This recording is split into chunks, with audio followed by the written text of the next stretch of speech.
In this video, we are going to see how we can adjust all the month-end expenses against the accrued expenses concept. Now, accrued expenses simply says that you need to record the expenses in the month to which it relates, even though if it is paid later on. Like normally, if you have consumed the electricity for the month of January, you will normally receive the bill on, let's say, 2nd of February, 5th of February. So you will only pay this when you receive that. That's obvious. But because that was the consumption for January, you need to go back in the dates on the last day of the January, that is 31st of January, and you book the electricity bill as debit or as an expense to make sure that it reflects in the January profit and loss account. But since we haven't paid yet anything, so what we will credit? We can debit the expense, but we cannot credit the cash because it's not being paid yet on 31st of January. So instead, what we will do is we will make the bills payable as credit or accrued expenses as credit. That means it is yet to be paid in future. So once it is paid in the next month, let's say, we will debit the accrued expenses. That means reduce the liability, and against that we can credit the cash or bank, whatever we want. Same goes for rent, that normally we consume the benefit for a complete month in January, but we normally pay the rent in the next month starting. Same goes for salaries and wages and telephone bills. So let's see how we can make this expenses as a part of January expense. We can book this all together because it is on the same dates. If it is on different dates, you have to pass a separate journal entry for each item. So what we can do is just from the accounting tab, just go to the accounting and click on journal entries, click on new. And once we click on new, we have this screen. In the narration, I can just simply copy this and paste it in the reference. Make sure the date is correct, which is 31st of January. Journal name, I'll just keep it to miscellaneous, all set. Now I will start entering all the debits and I'll credit it in one ledger, which is accrued expenses. So first of all, we have a couple of ledgers, but instead of trying to enter each of them one by one and then creating the ledger, we will just click on this drop down, click on search more, and just go to the relevant section of expenses and just make sure that we have all these ledgers. Electricity expense, we don't have it. So what I'll do is I will find the right area where I can book this. Let's say that after rent, I want to book that. So 612,500 is also free. Click on new, 612,500, and the account name is this. It's your choice if you want to just write electricity bill or electricity, or you don't want to mention indirect, whatever. Let's say I want to mention it as electricity expenses.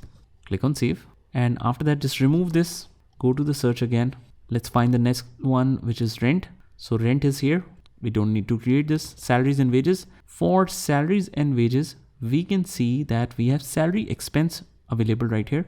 But if you just want to change the name and you are in the journal entry and you don't want to go all the way to configuration and chart of accounts, what you can do is just click on this internal link and this will take you directly to the account name adjustment or code adjustment, whatever you want. We can just copy this, paste it right here. And let's say if you want to remove this indirect, you can save it after that.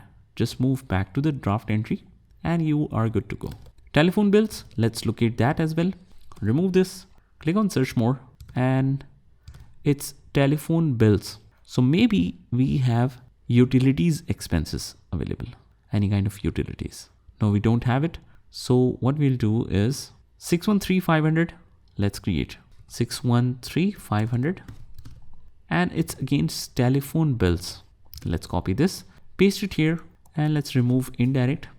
All set, click on save. Now let's debit it one by one. First of all, we have electricity expenses.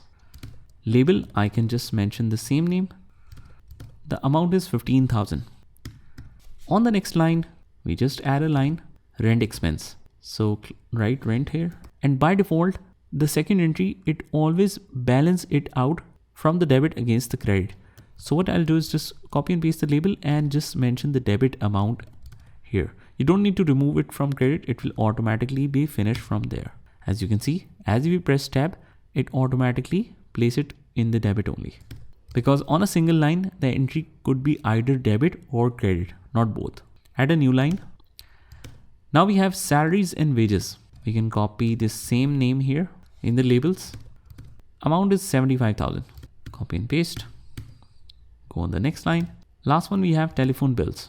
All right, telephone bills. Copy and paste the narration or label here, and the amount is 5,000.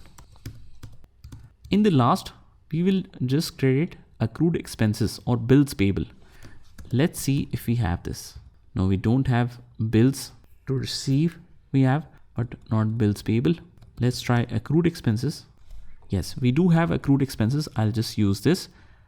We actually have this from the starting of the project. So we have already created the ledger and put the opening balance against it. That's why we have it. Otherwise, you need to create a new one. So this is how the entry is done. Just make sure that the total is correct. Let's select all of this. In Excel, it will automatically show the total at the bottom, 220,000. All okay, click on post. And if we click on accounting and journal entries, this is the latest transaction that is posted. So obviously sometimes you need to sort it by date, and that problems are all because we are in a different month. We are in June or July, and we are trying to enter all of the transaction at the start of the year, which is January. So that's why sometimes it show the current date. So here we have the transaction transfer following utility bills to accrued expenses all set and posted properly. And that's how you can do it. Just try this by yourself, and I'll see you in the next one.